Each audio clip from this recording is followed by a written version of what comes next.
would you recommend someone, let's say like an A personality, a very like high achiever, successful person, entrepreneur, who's overly stressed and who doesn't really go to the gym, maybe he never started the gym program, and he wants to get quick in a good shape, but he's got so many body imbalances and everything. Because as a coach, I would always refer him to a chiropractor first. I mean, I would just put together a very, very bespoke lifestyle program, but before, you're not sorting out your spine and all the imbalances, because by definition you have them.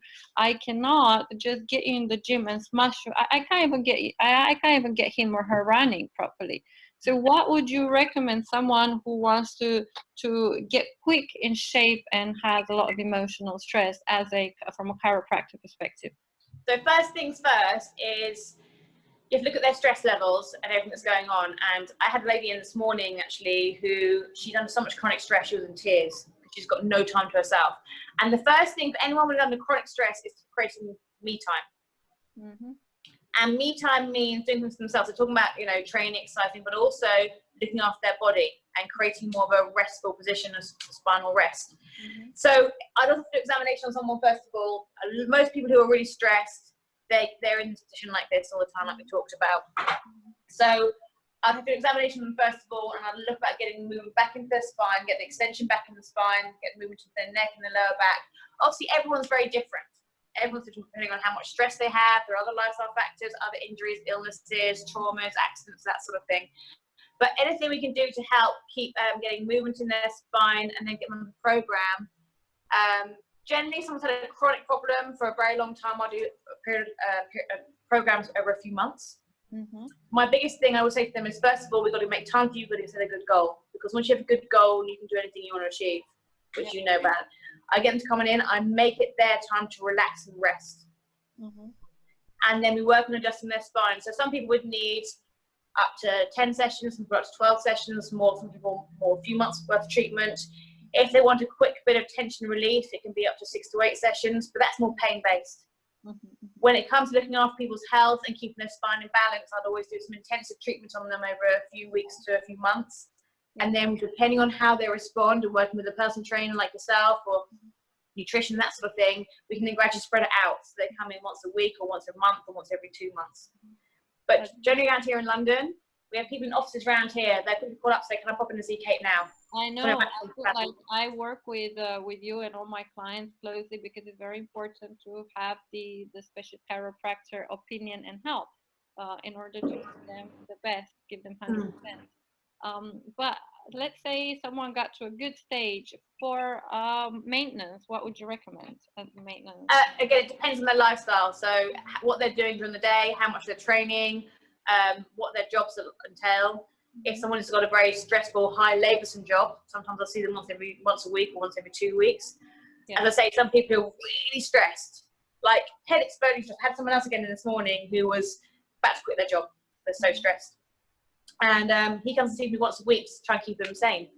More to chat and offload all the stress to me, but also because they feel the tension tightness come up in their spine. So, and I think with chiropractic, and for me, it's not just about treating someone's spine, just their back and off they go. More than that, because I saw chiropractors before. I get in 5 minutes, 10 minutes, they adjust my spine, next. But you're so much more than that. Your energy is great. The way you explain things, the way you give people recommendations and what the post care. It's absolutely fantastic, and this makes you great and the best to me. I think one thing is people are able to talk and offload a lot of their things to them, and like we talked back from the very beginning, when people are finally aware of what's causing their problem and they're honest with themselves, that's the first step to making a change. And then we're aware of it and they can offload that. And I had a guy who came in, another guy who came in this morning who's a wonderful guy, works such long hours, married, got a new baby on the way, starting going to new process of his job, so highly stressed and having panic attacks. Wow. And he comes across as, like we talk about this, people come across like a strong man, really like, and when you start talking to him, he's like a little bear, soft bear, and he just offloaded, and then I adjusted his spine, and it went amazing adjustment, and he was like, oh my God, not amazing. But it's more because he's able to offload, and I think when people can finally we oh God, so much more I could talk about this. We've been asked from someone else the other day about vulnerability and shame and things inside themselves. And when people, it's an art. It's an art the way you make people offload, because this is the total treatment. You know. Yeah, and this would be like another subject for us to talk about another time. But because people feel that, especially men, and this is why a lot of men tend to just come and talk and offload. Because a lot of men find it very hard to talk about the stresses or offload because they feel that vulnerability is a weakness. Yeah. And so they feel they've got to be the strong man and fight through, and they never, so they're holding this tension.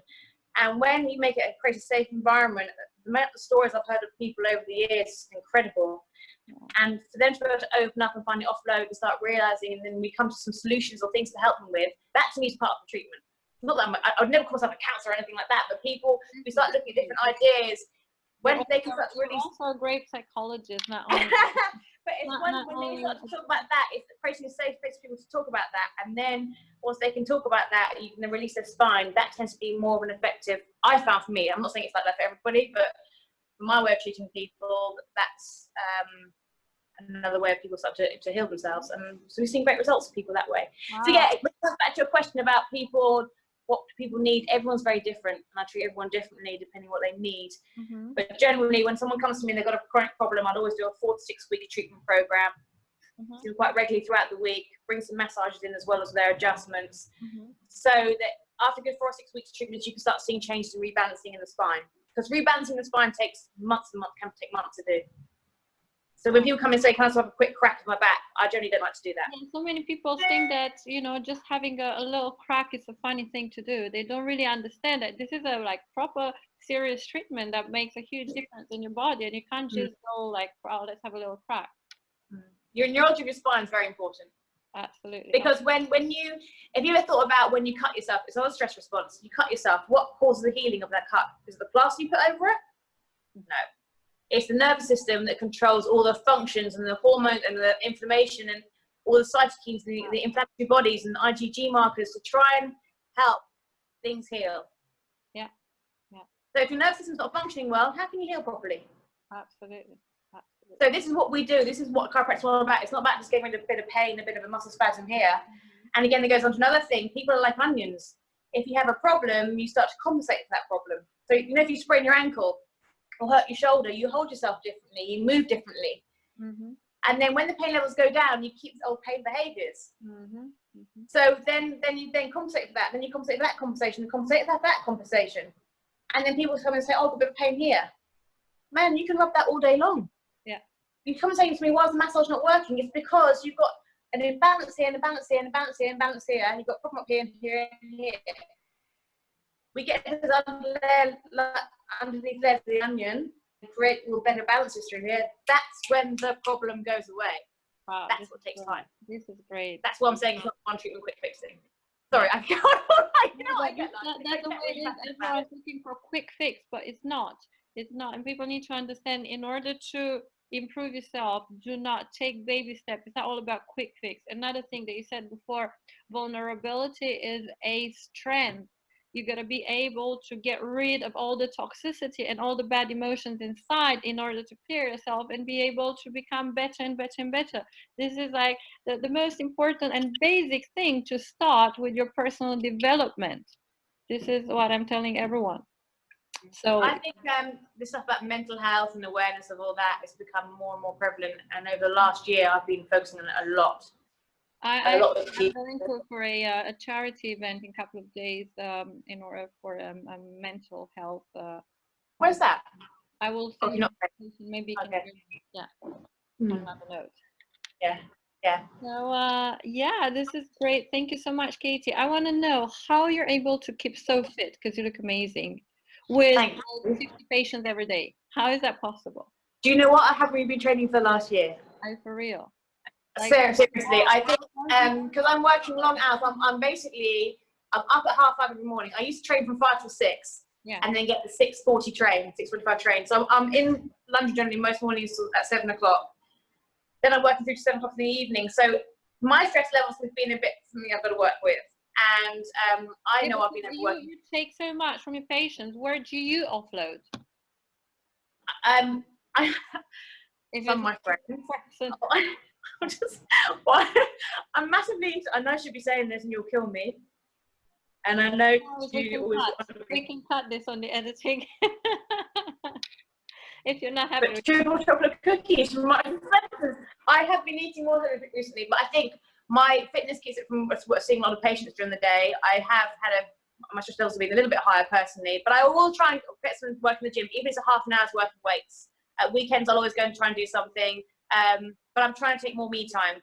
And sometimes that means switching off and cutting everything out and turning your phone off. And that's something I've been having to do more so recently.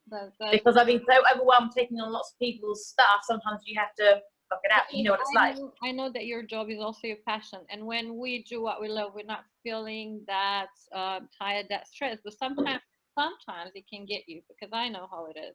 So I'm wondering, what do you do to be in such a good shape, always energized, and always like ready to go, and feeling like every time I meet you, you're not sick, you don't seem that's for sure. Yeah, everyone says that. And I think, do you know what? I'm honestly going to say this because I go to the gym, people ask me if I'm competing, and I'm like, I'm not competing, but I think it's because I've trained hard. And when I would say I was training hard, when I was at the age of 6, I started when I was running and swimming. I did my first weight training sessions when I was 12 or 13. Wow. I've always trained hard. I used to always run like an hour and a half a day. I used to always weight train 2 or 3 times a day. I was crazy, and I think I've built up a good background from that. Yeah. And I always say to myself, when I lose my abs, I can't see my abs, then I'll start training a bit harder. But I think that's abs, man. You always have abs. Everything. So I still do bits and pieces. So I'm not training as hard as I normally used to, but I'm not putting stress upon myself as much. Yeah. And that's another big thing, because sometimes we used to be like, oh, I didn't train today, I didn't train. Let's guilt. Exactly. Yeah, now I'll do 3 or 4 sessions a week. I'll be like, oh, I'm going to miss that session, or I'm going to go and do that. I'll go and have lunch with my friend. I'm going to have a drink tonight. I don't drink alcohol much, as you know, but I think it's more about creating more of that balance. And balance, and this is what. But I always have a green juice every single morning, without fail. Apart from some weekends. And I'll always, with most meals, I like to always have something green. I always have porridge in the morning generally. Or I always, every single day. Funny here. I need to ask you something funny. Do you still eat fish porridge? Yes, not as much. Oh, but when we competed, Mirella was saying about fish porridge. I saw you. You're like, she eats fish porridge. When I heard about fish porridge, like, what the heck is that? Like, what's fish porridge? Do you remember, we were at Body Power. Do you remember? It's you, me, and Mirella. God, this is 5 years ago. And you and Mirella about to throw away your fish skin. And I'm like, yeah. Do you want that? And you're like, what? And I was like, give me your fish skin. And I put the fish skin in my porridge. Do you remember? And I remember very well, yeah. And I was like, oh my goodness, what is she doing? And then you actually put fish in the porridge. In the. Yeah. I'll tell you where that came from. I'll be very quick. I don't want to run out of time. Yeah. That's the funniest thing I've ever seen. When I said I got too lean, I was so lean, and I just kept training. Like, I was doing an hour and a half cardio every morning, and then weight training. By the way, I don't do cardio anymore, really. Oh. Like, I used to run all the time, because I was obsessed thinking I need to keep doing lots of cardio to keep lean. Oh. And for the last 2-3 years, I haven't had any running or anything like that. So just going to show out there for people, you don't need to be doing as much cardio, like long bits of cardio. Amen. And again, that creates stress longer. Amen. And people say it to me all the time, but I'd never do it because I was getting results. But one thing for me is I was just too lean. And my friend, I don't think you know Anita, my friend came to me and she said, Kate, we're all worried about you. And even Jamie Alderson, he was trying to get me on a program. Yeah. But it was too complicated because I had to measure 1 carrot or 1 tomato. And he's great at his programs, but for me, I had to be simple. And so he saw my fish porridge, and Jamie goes, Kate, you're back into your old program again. And I was like, yeah. But it came about because my friend said, right, you've got to start adding some carbs in. She goes, so you've got to have 40 grams of porridge oats here and 50 grams here, and bring your fish in as well. And I was just like, okay, put them together. And so when I messaged her and I said, here we go, I'm doing what you said. I had the porridge and the fish. And she goes, Kate, I didn't mean to have them together. I was like, oh, I thought you meant together.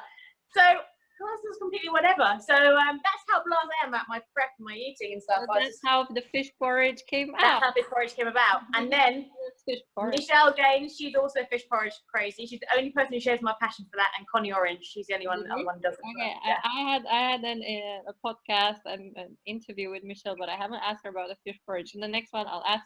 Actually, I want to have a podcast with the two of you next Oh, time. that'd be me and Michelle will talk all day about, well, you know what we're like. We're like, but she's very much into the stress release and mindset as well, you know. So yeah, that'd be good. Darling, what can I say? You gave me amazing information. Have I covered most things, or did you want to ask more things? Is that? I think you covered most, but if you want to add anything, let me know, because Yeah. like I could just keep talking all day, but that's why I want to have you more often, you know, okay. about different topics. But I think this was one of the biggest topics, because so many people, they don't understand how the spine imbalances are directly related to our mental state, and you explained pretty well, and I think people got a lot of value on that, and I highly appreciate Thank you. I think the take-home message really is that the nervous system controls everything in your body. You can't lift your arm, your leg, you can't open your mouth, you can't breathe, smell, or anything without your nervous system functioning. And chiropractic is all about creating balance and restoring and keeping that nervous system functioning well. Because when you're out of balance, this is when the problems start to occur. Yep. The problem people start getting all these back pains and neck pains and arm pains and headaches. So restoring the balance and getting that back into balance is what helps them go away. So when people go to the doctor and say they've got knee pain or they've got headaches and they have to be on painkillers for the rest of your life. I had a girl in, the other day, she was 32, and she was told she had to be on painkillers for the rest of her life. I was like, what? Wow. And then we started treating her, and then she's fine. Do you know what I mean? So there's a misconception. So people don't have to feel. Doctors are not educated enough in nutrition, on how to reduce inflammation in the body, on how to do alternative treatments to treat things, to treat patients naturally. They all put people onto the medicines, and maybe. And I don't want to poo-poo doctors or anything like that, because they're drugs. I don't know, but you know, for me, this is like I always get angry when I hear about all these cases. Yeah, and I think doctors, they're great at what they do, and they have to have such a broad-based knowledge on every single subject. There's a lot they have to do, and I think sometimes they don't realize some of the. They're great, but they should only interfere in an emergency. When someone has a little bit of inflammation, they should suggest other alternative and natural routes to be treated and to get in a good state of mind and physical. I think a lot of them are become more educated on that, but I just don't think they know much about chiropractic and the effects it has. And I think there's been some wrong messages received by them of what chiropractic is. So we want to get the message out there and educate them, saying actually, no, we can help people more without them to go down the drug route as much. Yeah. So sometimes there's more things that can be done rather than just shoving drugs. So yeah, but that's a whole other subject. God, I could talk all day about that as well. I know. Well, Katie, I want to thank you so much for being my guest today. My pleasure. And thank you very much. And here's my tea. See my mug. Oh, you my make me patient smile. You did make me smile. My patient bought me this. And I've got another one. Let me find it quickly. Yeah. It's my mug for a patient. Little Miss Chatterbox. Chatting? Huh? Little Miss Chatterbox. Yeah. Yes, you definitely are. And you know what? I appreciate that you didn't talk too fast. I know I talk too fast, don't I? When you're weak, I can understand, but not everyone can understand. But yeah, this is great, and thank you for sharing our story.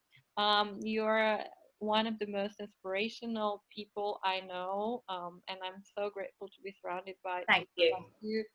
Always positive, always healthy, always happy, and always sharing so much love and changing people's lives every day. And yeah, this is awesome. So thank you. Mwah. I'll speak to you soon. Yeah, very soon. Mwah. Okay. Mwah. Bye.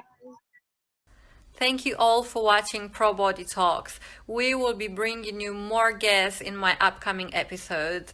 Great inspirational human beings, so stay tuned. We have a lot of valuable information that I hope will inspire you all.